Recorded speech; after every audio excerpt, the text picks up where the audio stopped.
You are not alone. Hey kids, this is what SprintX is telling hundreds of entrepreneurs and talented teams that are looking for a way to launch their own business.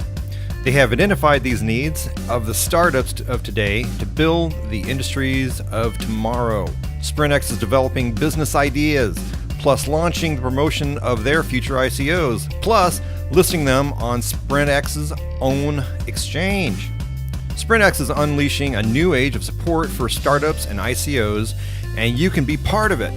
ICOs have had legal issues, scams are rampant, and fake projects taint the reputation of legitimate ones. SprintX will filter and verify all startups doing ICOs as legitimate companies that will follow a strict business discipline so they become profitable and successful for all investors. Startups have issues after doing their ICOs to convert their funds since most are done raised in crypto but need to be cashed into fiat afterwards. SprintX will use SwitchX as crypto and fiat exchange. That will convert and embrace crypto and fiat, conforming to laws and regulations while supporting cryptocurrencies for all of our investors and users. Lastly, SprintX will use Nova as the startup incubator that will accelerate growth for all of the startups they support and build their first ever tech hub for startups in LATAM. This means entrepreneurs from all over the world can come to Nova and develop their companies in a tech hub that will be turned into a real crypto smart city. It's almost like Disneyland for people in crypto and people who are smart and people that want to live in a city. Visit SprintX.io to learn more and sign up now. Tell them Crypto the Wonder Dog sent you. And when you're there, watch for little crypto wonder dogs from roaming the streets and scratch them on the head. They won't bite. Toss them a Bitcoin and they'll go sit under a shade tree and enjoy the afternoon. Okay. Let's get to the program. Hey kids, it's Dean from Crypto the Wonder Dog Show. Hey, if you guys are planning on going over to the islands, and I mean the islands, the American islands of Hawaii, be sure to check out Mauiwowie on Maui. My buddy Christopher out there, he has started a token, the Mauiwowie, built on the Ethereum network. Sat down and talked with him as he was just sitting seaside with his toes in the sand, enjoying the Hawaiian breeze right there by the beach. Not to be confused with the California beach, which is a little less tropical and not as blue. But I do love hanging out in Hawaii. I wish I was there to hang with him right now, but I'm not. I'm here in California. And here is our conversation that we had just a bit ago. Our buddy Christopher from Mauiwowie. You guys ready to start the show? All right, let's start the show.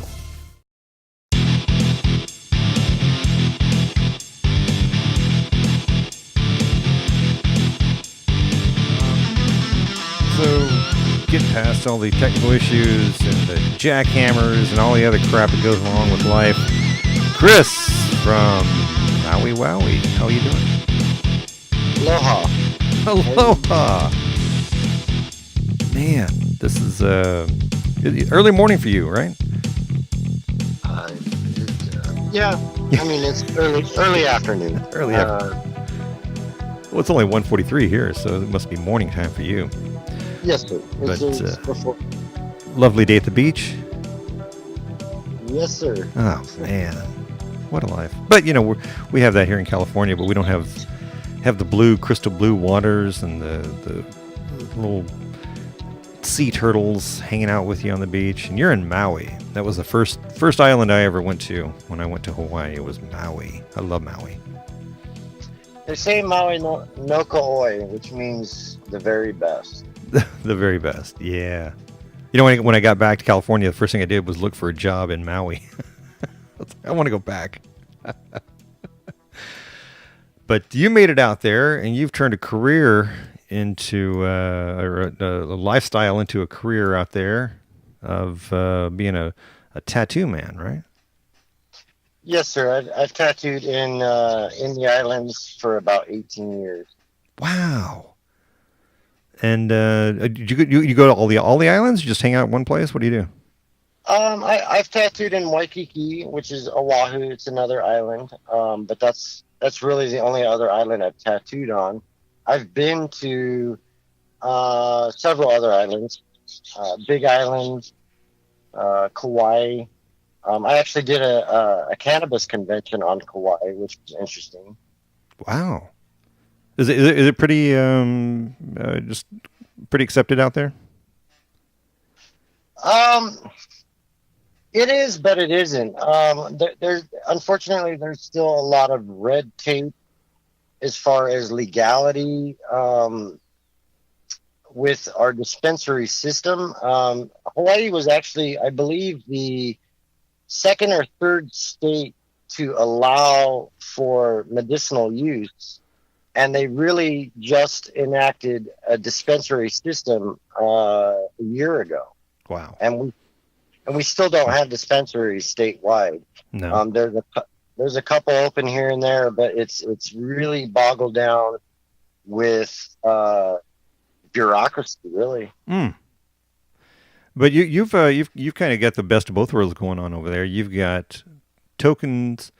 You've tokenized cannabis with the Mauiwowie token, and brought the two worlds together.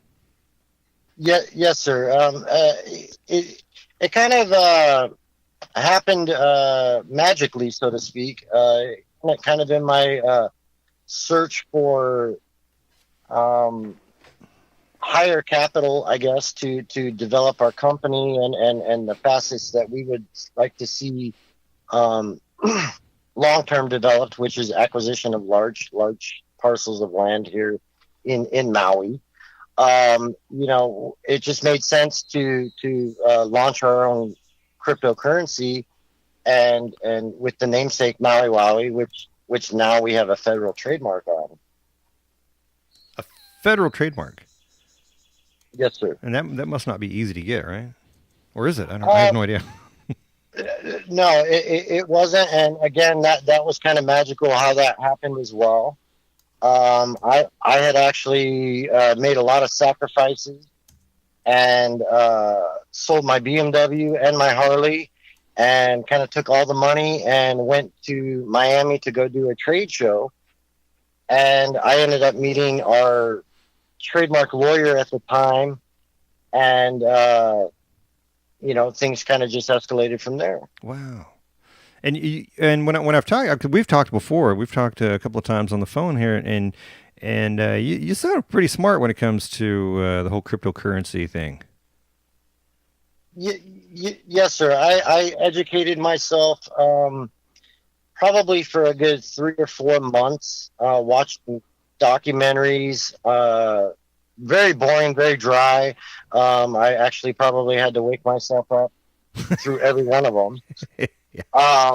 But there's a lot of information to digest to really, really fully understand the technology, because it really is technology. It's not just what do they use the word pyramid scheme. It's nothing like that. It's actual technology that will forever be encrypted into the internet, basically.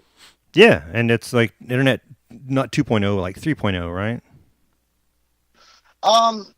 Well, it depends on what blockchain you're using. How advanced the blockchain is. I do believe. So we're an ERC20 token.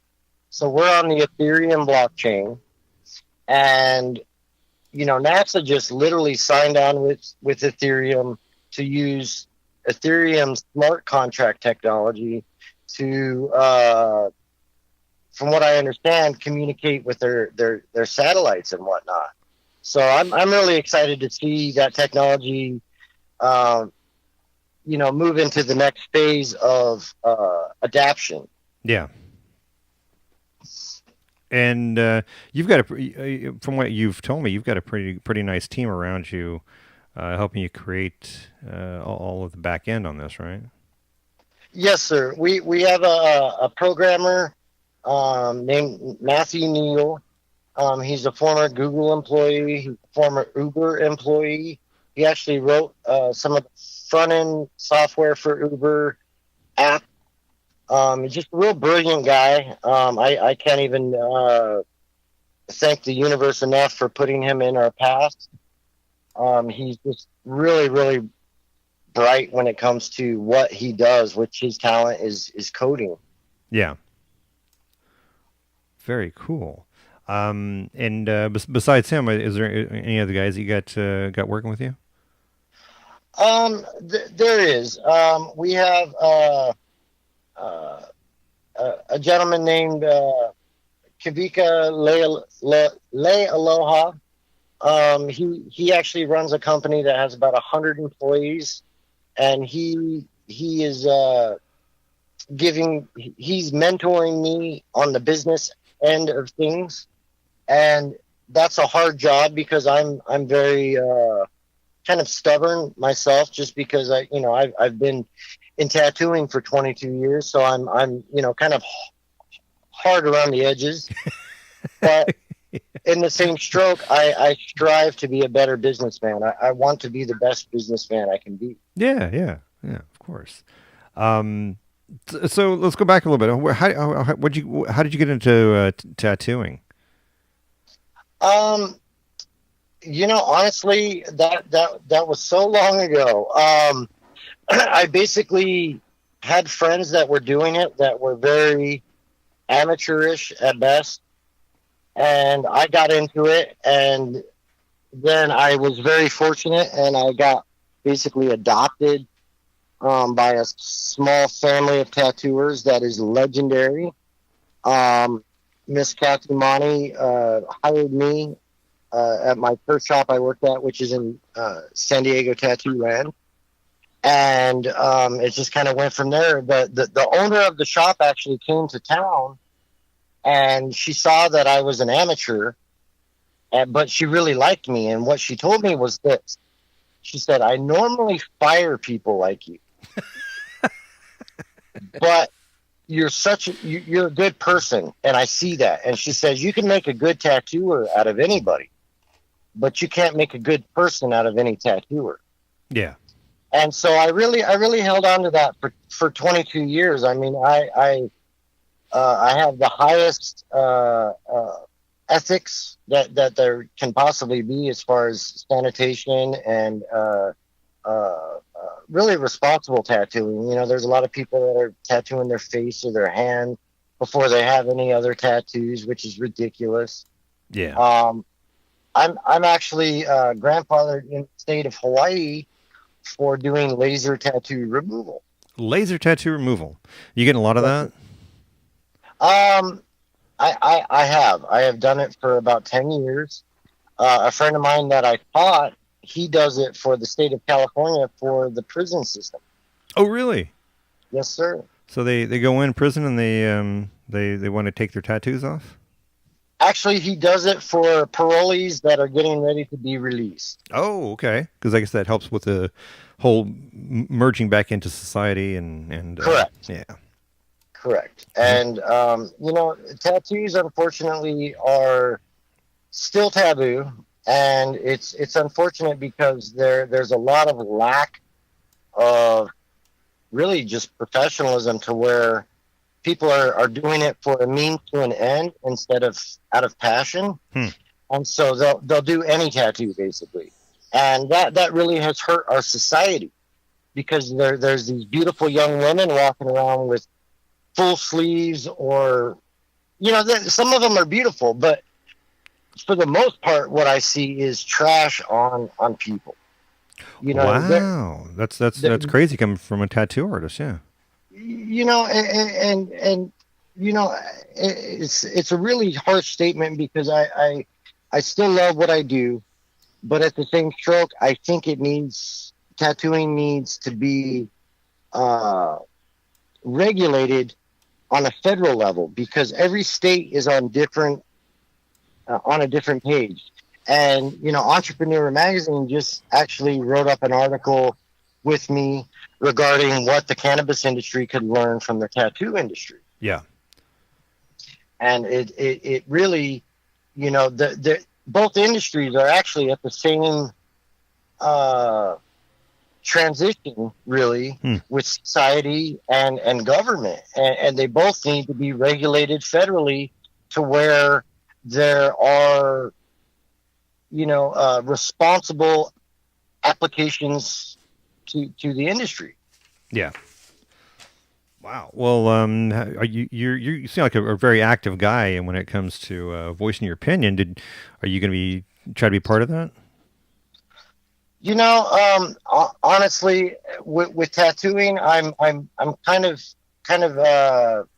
turning down the gear, and I would like to be putting 110% of my energy into my company, which is Mauiwowie Inc. And we started that corporation 5 years ago, and we're still at a point that we don't have the capital that we would like to really develop our facets the way we could. Yeah. I mean, we're literally an internationally recognized brand, but it takes money to really get product going and to develop some of the facets that we have sitting in the wait. Yeah, and you got into you started doing papers, and that's where the name Mauiwowie came from. Was the cigarette papers? Correct. That our federal trademark is on the papers, which ultimately will protect us in a pre-roll market. Our next run of papers is actually going to say Mauiwowie on the paper. So we literally would have the same level of protection that Marlboro has. Wow. Yeah. All right. Yeah. So, but again, everything takes money. To get to the point that we're at, there's been a lot of sacrifices. Close friends have been huge contributors to the corporation. I must give a shout out to my friend Robin Upson down in Florida, who basically warehouses my product. She literally put her house in hock to help the company. Oh my God! Wow, you don't hear that too often. Well, it's huge commitment, but at the same time, she smokes. She understands the value of what we bring to the table, and she also understands my level of commitment for the company. Yeah. And we're making huge progress, and the crypto is just the next phase of us being able to really explode in the international scene. Wow. And what was your start in doing the papers? How did you get into that? Honestly, when I started the corporation 5 years ago, I basically had secured a website called Mauiwowie.xxx, and my goal was to create a website that was a social media for cannabis, and it kind of just evolved into the rolling papers. And at the time, I saw a need for a good hemp paper, and through talking to manufacturers overseas, it took us 1.5 years to find a manufacturer that was responsible enough and put out a good enough product that we trusted. And we literally have the best hemp paper in the industry. You have the best hemp paper in the industry. Absolutely. Wow. And what's your volume like? What are you pushing out of there? The volume could be better. Unfortunately, with the industry, we have seen a lot of what's the word I'm looking for? You call them roadblocks or detours. Roadblocks, yeah. Basically, we're going up against Raw, who has a huge chunk of the market, and Raw has basically made a lot of their vendors sign contracts, and they basically threaten their vendors, saying, if you carry this product or reorder this product, you're violating your contract with us. Well, holy cow. So yeah, I mean, that basically came to my attention in Oregon, and then other states like Florida were still, at the time when I was in Florida, were still not permissible. So it was hard to get into to vendors down there. I talked with 7-Eleven corporate in Texas. I actually went there in person. And 7-Eleven has 35,000 stores internationally. And, the huge numbers. Oh, man, yeah. And we still would like to get into 7-Eleven at the time. They just took on a huge vendor, which I believe was OCB, which is more of a generic brand of hemp paper. Okay. So, I'm hoping that, through time they see the room for the ability to have multiple hemp papers on their shelf. At the time, their head buyer basically told me that they had one, they were good, which to me doesn't really make sense, because you would think you would want to give the consumer a few options. Yeah. Of course, yeah. Well, and we, as a corporation, we're looking to develop, continue to develop more ancillary products. So ancillary means that we don't touch the plant right now. Okay. We are the brand Mauiwowie. We do represent Mauiwowie out of Maui, Hawaii, but we want to remain federally compliant. Okay. And until those federal restrictions change, we're just going to stay in the ancillary business. Got it. Okay. Super important when it comes to quote unquote investing or purchasing utility tokens from our corporation. You know what I mean? That purchase of the tokens would be kind of more of a long-term commitment on their part, but it's definitely going to be rewarded long-term. Yeah. Okay. Now, so you've been in the crypto world for a while, right? What got you into it? Actually, a friend of mine, Danny Kassler, he puts on the tattoo convention here in the state of Hawaii. Very, very accomplished young man. He was kind of getting into it at the time, and I saw that Bitcoin had made huge jumps up to about $20,000 this was like last November. October, November. Yeah. And I reached out to my friend, and he kind of mentored me a little bit as far as some of the things going on with crypto. And then I chose to educate myself with documentaries and really, really get a full understanding of the technology. Okay. So then you really haven't been in it that long. I mean, how long have you known about it? Oh, probably since it came out. I mean, I remember hearing about Silk Road back in, what was that, 2010? Yeah. And, I've known about it, but just like everybody else, honestly, the government or the media, I should say, has done a good job at convincing me that it was a pyramid scheme, so to speak. So I didn't really pay any attention to it. I didn't understand the full concept that it is technology. And it absolutely is. It's cryptography, and it's cryptography to the sense that there's no way to counterfeit. There's no way to fool the system. Yeah. And, with that in mind, then I actually watched this one documentary that mentioned Hashgraph, which Hashgraph is actually on the cutting edge of everything, in the sense that they want to apply smart contract technology to everything. Yeah. So we're talking vehicle registration, driver's licenses. The sky's the limit to where you could have full accountability of, things that are supposed to be solidarity in their function.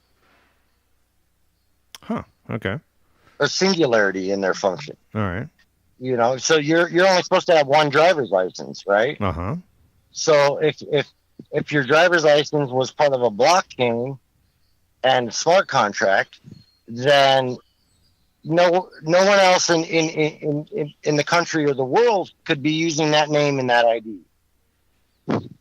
Wow, that would solve a lot of problems right there. Exactly. Yeah. Identity theft, all that gone. Wow. So yeah, I mean the technology is going to explode. Ethereum is literally the smartest application, as long as they stay on their toes and really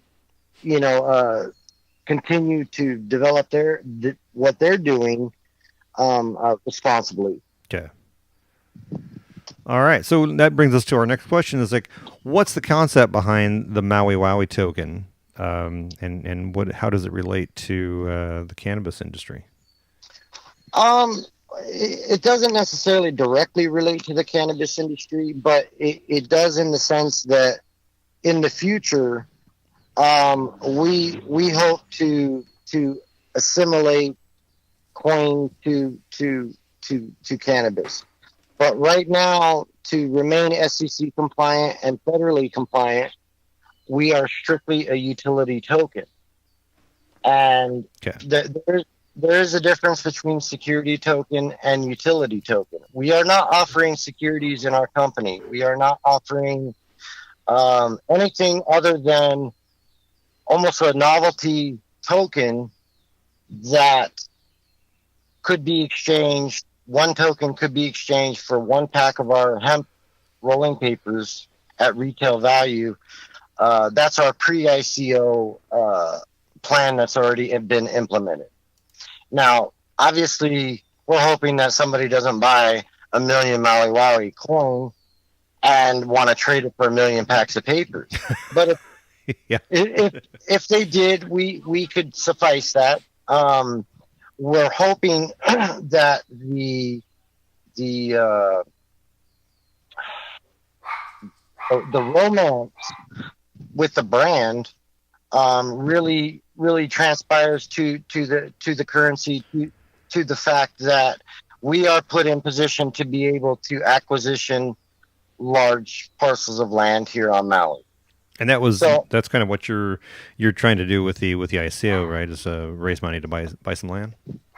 Correct. And one of the things I do a lot of research on the industry. One of the things I see the most of right now is embezzlement after people go ICO. Oh yeah.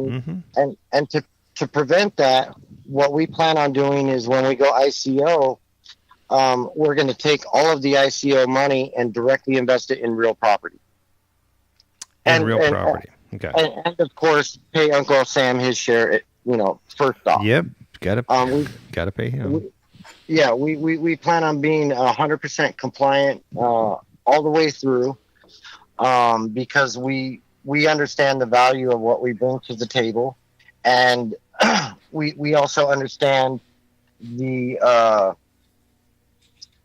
lot of the legalities. I mean, really, it boils back down to kind of the article that Entrepreneur Magazine wrote, which was, it's about compliance, and it's really simple. If you're compliant, you can survive the hubbub, so to speak. Yeah. A good example, I have a friend that's in cannabis, and he had one of the largest extraction companies in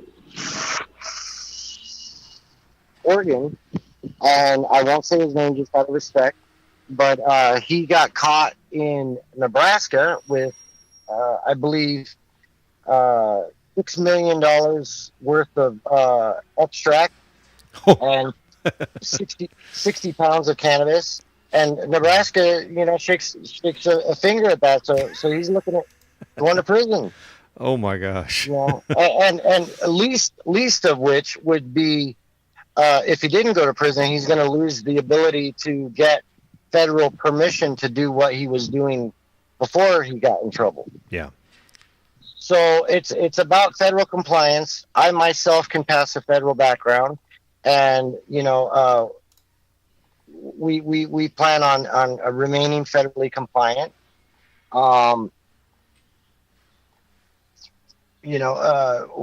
Another corporation that we have filed is Hawaii Bitcoin.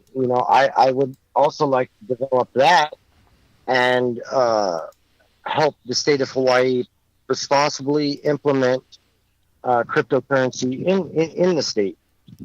Yes. But besides that, I mean, you got some other things going on too. You have the Hawaii Hemp Association, Hawaii Cannabis Channel, 808 Marley, Mauiwowie Digital Currency, Mauiwowie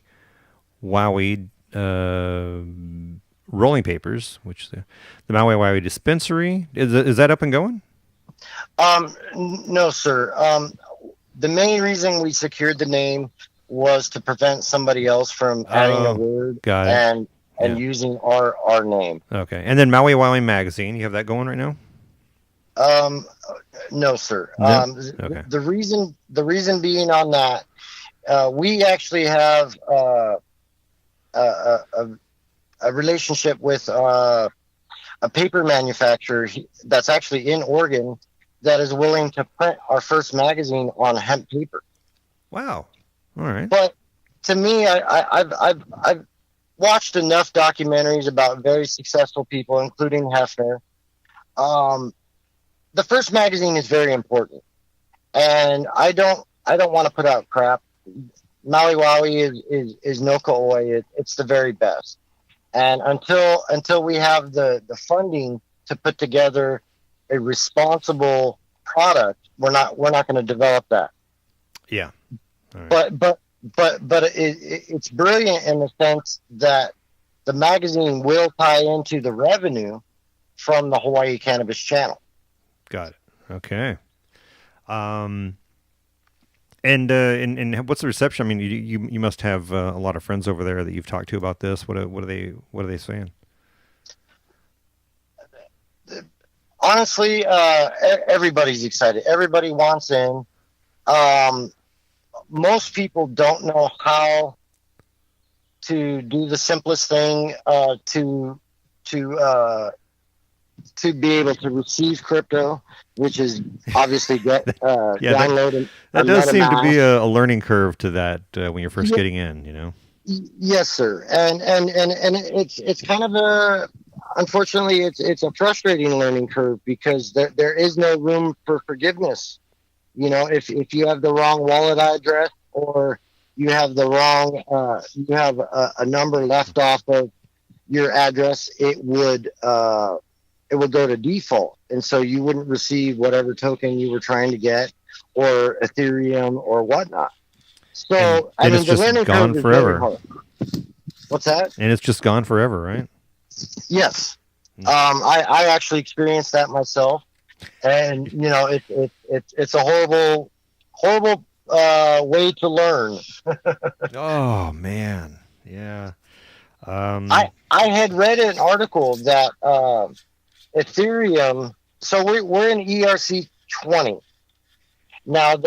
There's a different Ethereum blockchain called ERC223. Now ERC223 has forgiveness for wrong addresses. Oh, it does. Yes, sir. Oh, okay. But I think it's more of a primitive blockchain, and I really like the ERC20, so we're sticking with it. But more than that, our algorithm already includes the ability to to apply newer technology when it comes out. Mm-hmm. So our coin or our token will advance with the newer technology as it comes out. Yeah. All right. So anybody who gets in early will see long-term growth. It's not like they're going to be holding something that's more nostalgic than anything. They're going to hold something that has application value at some point. Yeah. So I would look into some of the pictures here, and you must go to a lot of conventions. You got your Mauiwowie rolling papers posters and T-shirts and stuff. Do you? Where can people pick that stuff up? We do have a website, the Mauiwowie rollingpapers.com. We're looking to open a store on Oahu, actually in downtown Waikiki. Unfortunately, again, everything takes money. That project is projected at about, give or take, about $850,000 just to open the doors. Wow! But it's a location directly underneath the Hard Rock Cafe in Waikiki. Oh, that would be fun. Oh yeah. So it really, we have a lot of opportunity, and really the only thing stopping us is capital. And that's kind of where the utility token really comes into play. It gives us the ability to develop and be able to offer those people that hold token the ability to use them at some point for Mauiwowie or in other crypto applications. Yeah. Awesome. And now, when did you say that, or did you even tell us when the ICO happens? When's that happening? Our projected date for ICO is June 1st. June 1st. Okay. We're currently in pre-ICO stage. There's a big write-up on our website. It has a checkout. You can actually use PayPal. We are selling lots of 100 coin for $3 a piece, so total of $300, which is a very minimal investment. And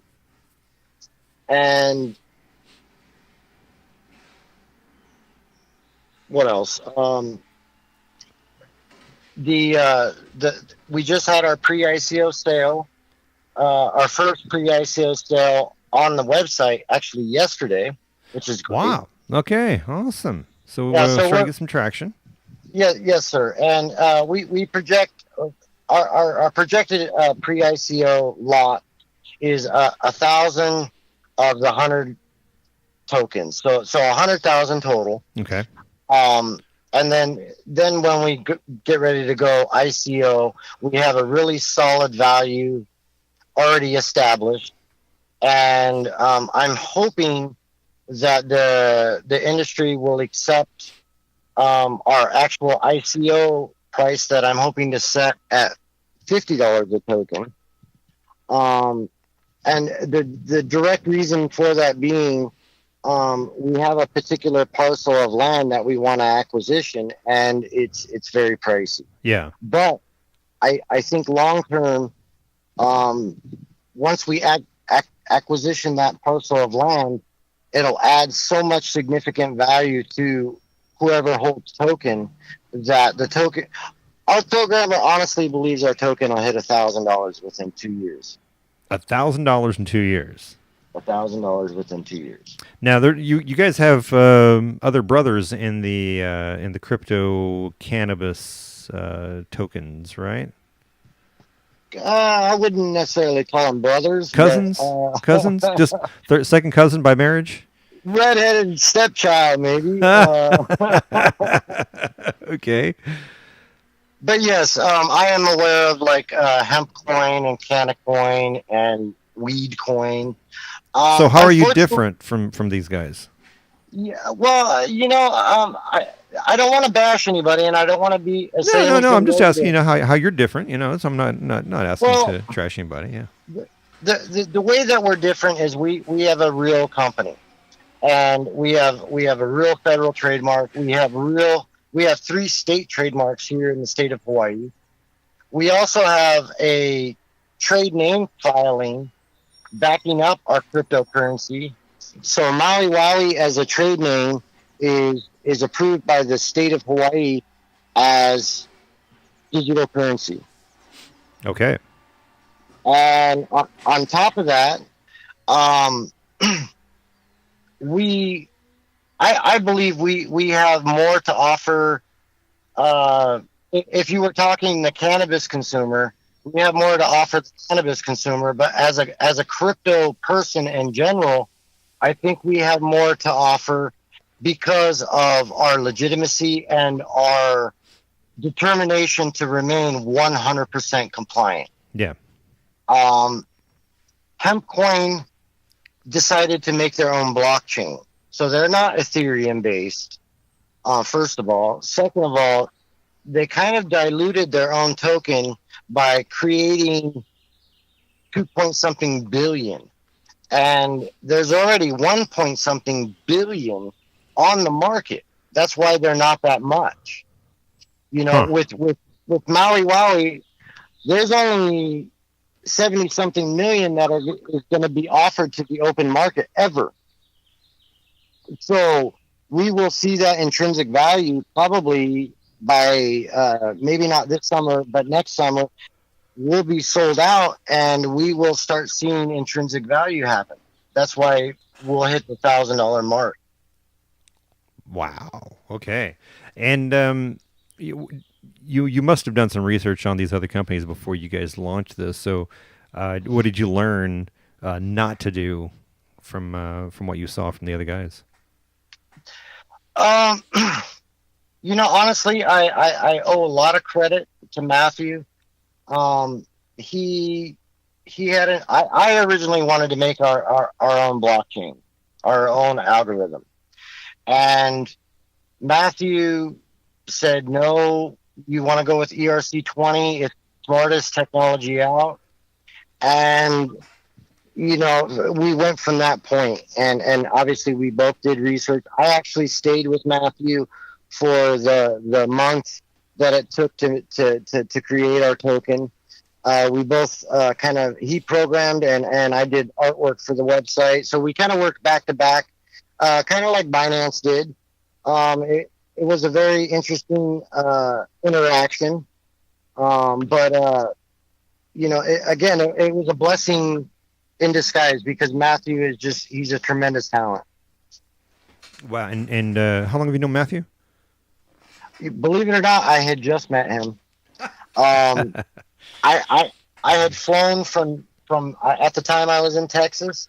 I was visiting mom in Texas, and I flew from Texas to Oahu to do a cannabis convention, the 3rd annual cannabis convention for Hawaii, which is doing fantastic, by the way.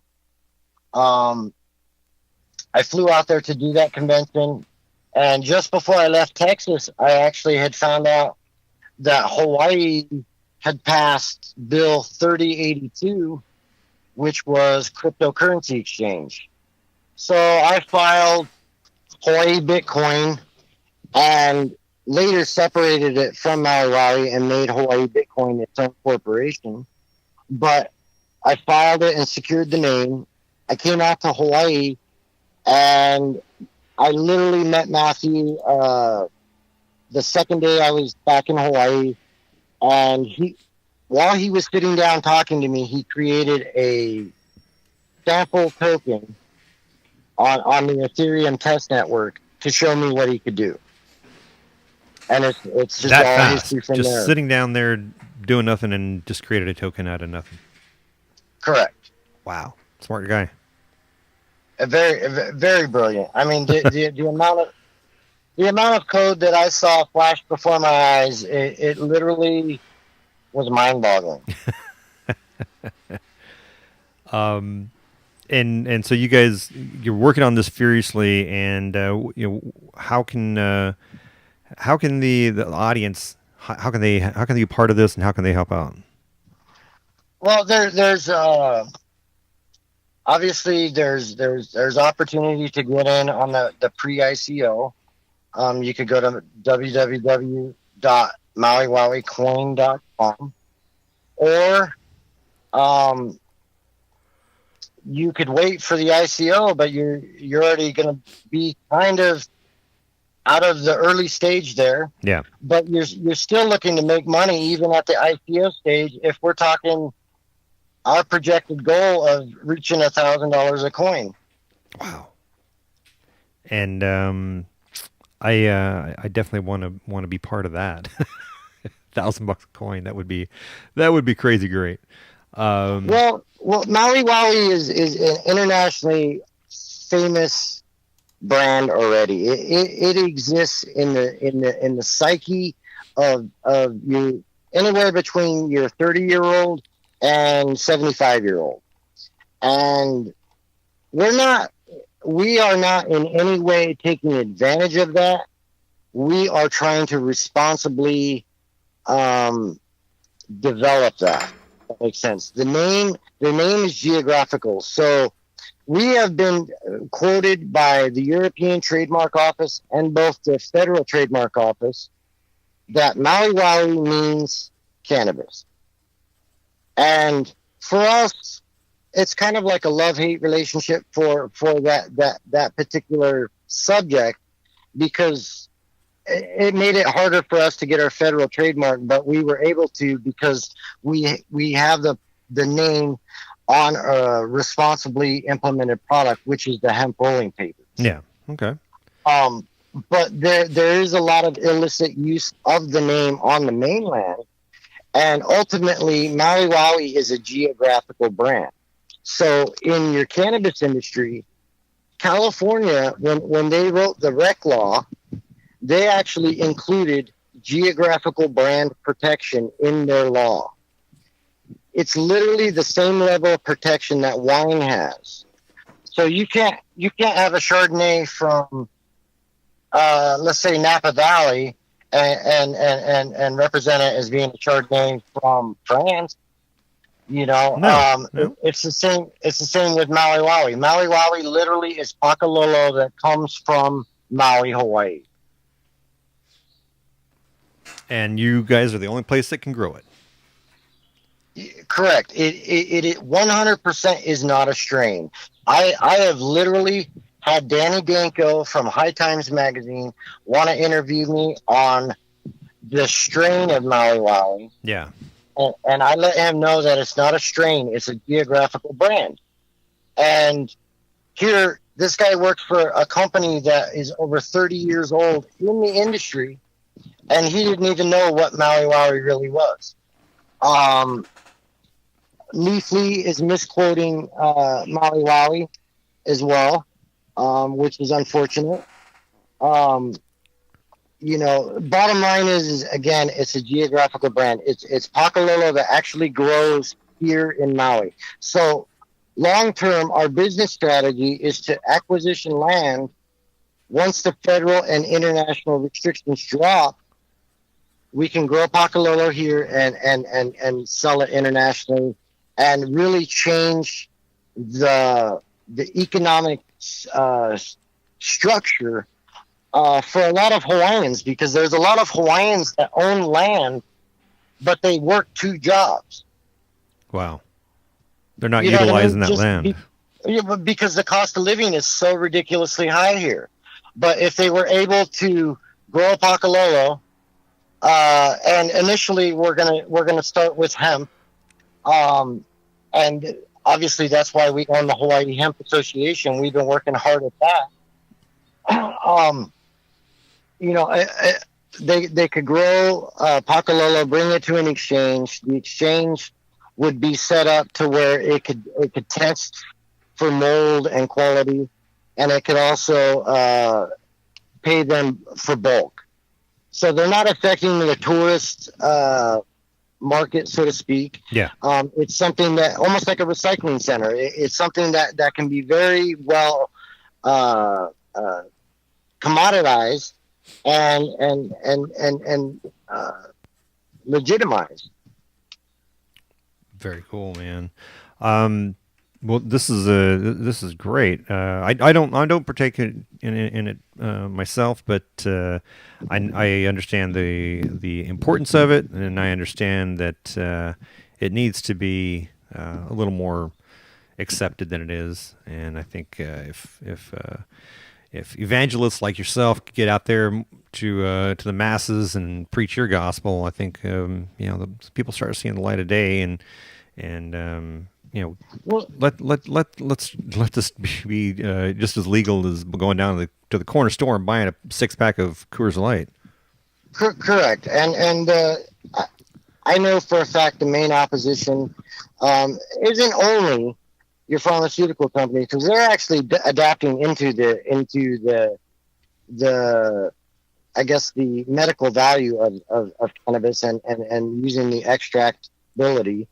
But your main opposition is your alcohol industry and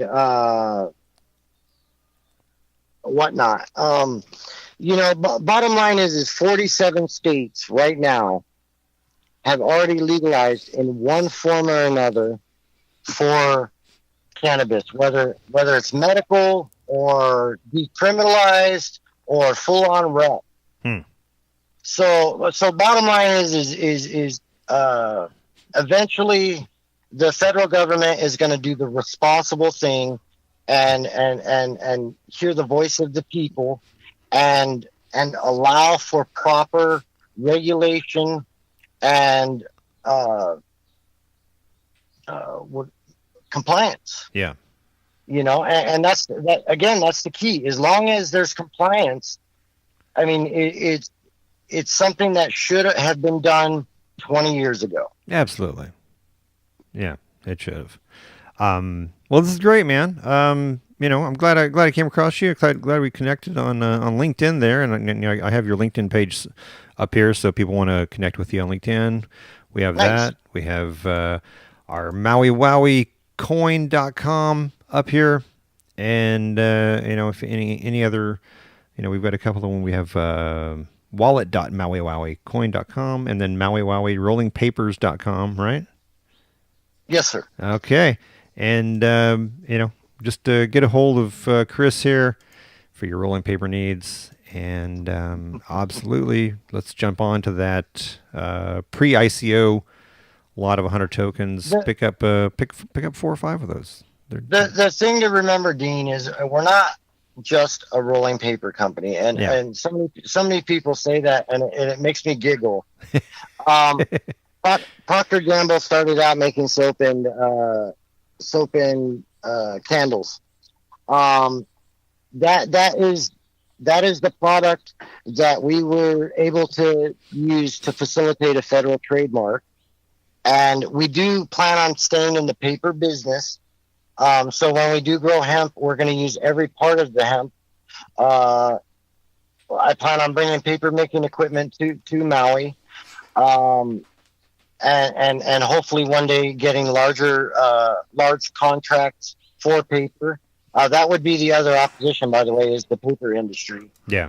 But more than that, we on a quick note, other ancillary products that we already have kind of waiting to be manufactured is hemp paper towels and hemp disposable coffee filters. Wow. Okay. Great. So, I mean, the ability to really adapt into the market by utilizing a responsible product and at the same time really getting our name out there and still facilitating compliance with the federal government. Once the federal restrictions do drop, we will be completely in position to be $1 trillion company. Man, well, I'm glad I got to meet you before this. I can hop on your train there. It was a pleasure, Dean. All right, man. Well, you guys enjoy the early part of your day and the rest of it. You gonna go surfing today? Are you a surfing guy?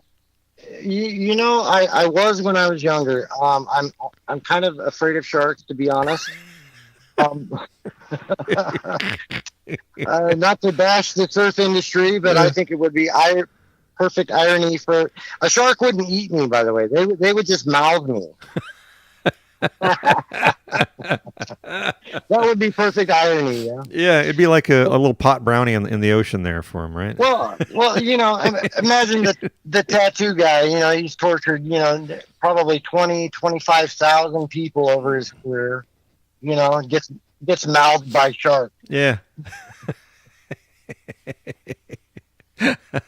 Well, I think you got to have a better chance of winning the lottery than you do of being eaten by a shark. But I understand your fear, man. I'm right there with you. I hate the water too, dude.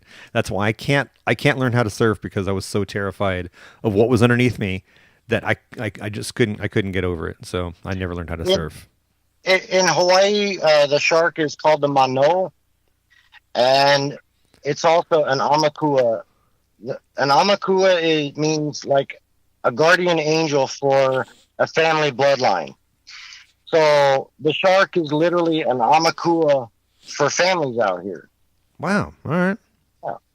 Well, just a little bit of Hawaiian trivia there for you. Got it. All right. And many mahalos. And by the way, I look forward to meeting you in person at you're going to be out to I forgot to mention that. You're going to be out here in about a week or so at the LA Crypto Invest Summit. Yes, I just had a conversation with a guy. Forgive me 1 second as I pull his name up here. Adam Levy from the Crypto Invest Summit. He has granted me my wish of being there to broadcast live. If anybody's there that would like to come over to my booth, my table, my corner, wherever I'm going to be stuck, and talk and hang out, we'll do a live interview there. All right. Well, as they say in Hawaii, I will come over and talk story with you, bro. Beautiful, brah. All right. Mahalo. Mahalo.